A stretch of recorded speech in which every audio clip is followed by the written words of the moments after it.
So you can hear it starts robbing it from some of the dynamics of the guitar when you get it up to a higher compression setting. But that, a lot of time, is what people's goal is to rob it from some of that dynamic so that it sits more even in the track. You know, you don't have those sharp spikes like I had mentioned before. Another thing worth mentioning is, hold on a sec. This compressor got really popular on the market as well. It's just a 2-knob compressor, but this is based on the original Ross compressor, which Trey Anastasia from Fish made very, very popular, and that's why makers like this started actually making them. They'd stopped making Ross compressors a very, very long time ago. This has a very, very cool tone to it, and it's a lot different. The plateauing on it is a lot different than, like, say, a CS2, you know. The other popular one on the market was the Dynacomp, you know. So when I was living in Nashville and playing in the 90s, and during that era, and playing on, having to go out with artists and duplicate what was on records, I had a Dynacomp in my rig because Dan Huff was the #1 session player at the time that was playing more of the rock style country, and he used a Dynacomp. And then Brent Mason was playing all of the real chicken picking country on the records, so I had a Boss CS2, and depending on what song I was going to use it on, then I would switch to the chicken picking compressor, or I would switch to the Dynacomp compressor, which catered more to maybe just helping to boost your drive pedal on your board, maybe giving you a little bit more sustain without having as much drive, you know. So that is one of the tricks with compressors that I'll show you here in a second. And then this is another style compressor that got real popular on the market. So this has a Ross compressor on one side, so it's a duplicate circuitry, and they just go in and do their trim pots different, and, you know, make it so you could administrate your attack and sustain differently and things like that. But nonetheless, going after the same circuitry. And then this also has the circuitry of an old vintage orange squeezer, which is a really, really cool. Back in the day, that's what people would have used for, like, playing like bottleneck slide and stuff like that. It worked really, really good for that. And let me give you an illustration of how somebody might use that. Their compressor along with their drive pedal, because a lot of times you still don't want your guitar to have bone-crushing distortion on it. You just want just a little bit of overdrive. But when you only have just a little bit of overdrive, you only have just a little bit of compression too. So if you add a compressor to your little bit of overdrive, now you don't change, let's say, the amount of drive that you would have like on a Leonard Skinner song.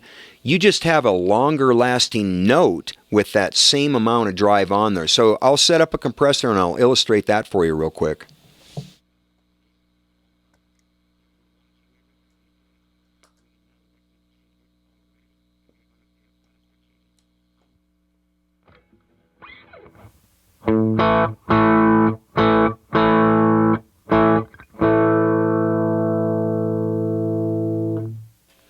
Okay, so I'm going to hit a note and I'm going to let you follow the sustain on that, but I'm not going to get any more drive or any more overdrive because that's the amount that I'm looking for, just a little bit slight overdrive.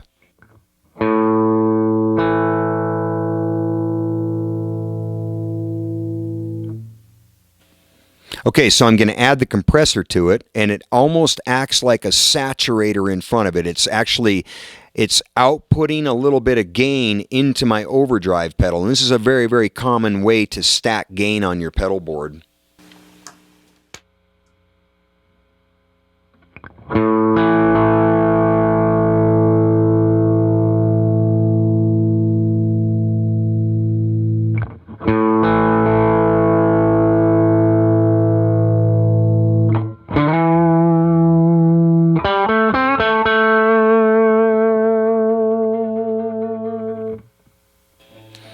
So you can see I didn't change the amount of overdrive, but now my notes are lasting longer, and that's a pretty cool thing because a lot of times that'll let your upper body relax as a player. So one more time, I'm going to turn the compressor off so you have you can acclimate your ears to non-compressed in front of my overdrive.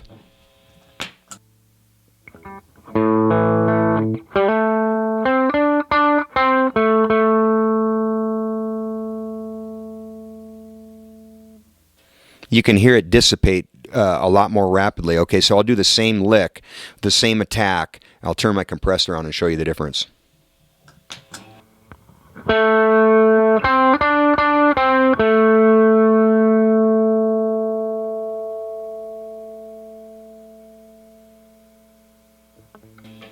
So it definitely gives it a little bit more brawn too, because you're actually adding gain into your overdrive pedal. So we will talk about compounding gain as our segments continue on, but it was worthy talking about the compressor feeding into a drive pedal. And then there's another theory on how people like to use their compressors, and people don't necessarily like to feed their compressor into their drive pedal. They'll compress after the drive, because basically if you are compressing your signal and you're taking all the sharp spikes out of it and plateauing it, for some people that would be counterproductive of how they want their drive pedal to sound. They want their drive pedal to be as dynamic as possible, so when you're stabbing it and grabbing it, it's really being all it can be. And then once it sees its dynamics, then you can compress after that and help plateau that. So there's a couple different schools of thinking on not what's right, but what works for each artist's situation. But anyway, that's a general overview of compressors and many of the different makers on the market and the stars that basically use these. You know, these Boss CS2s. Brent Mason is heavily known for that compressor, you know. The Analog Man stuff is super cool with the orange squeezer in it. I use the orange squeezer in conjunction with my fuzz pedal, because maybe I don't want my fuzz pedal to just, you know, be the most gnarly grind that I have. I just want for it to sustain a little bit longer, and that orange squeezer size of that seems to agree with the circuitry in my fuzz, so it's a great application for that. And then once again, this is the Ross clone compressor that's out there, and once again, they sound just absolutely. There was a whole army of people, including myself, that were all Dynacomp users, and when we got a hold of this Ross clone compressor, we pretty much got rid of our Dynacomps. I know I did. I had an old script logo Dynacomp, 25-year-old Dynacomp or something crazy like that, and I actually put it aside and started using that compressor over it. And I know a lot of people that are much higher profile players than myself in the session world, they did the same. But anyway, that's a general overview of compression.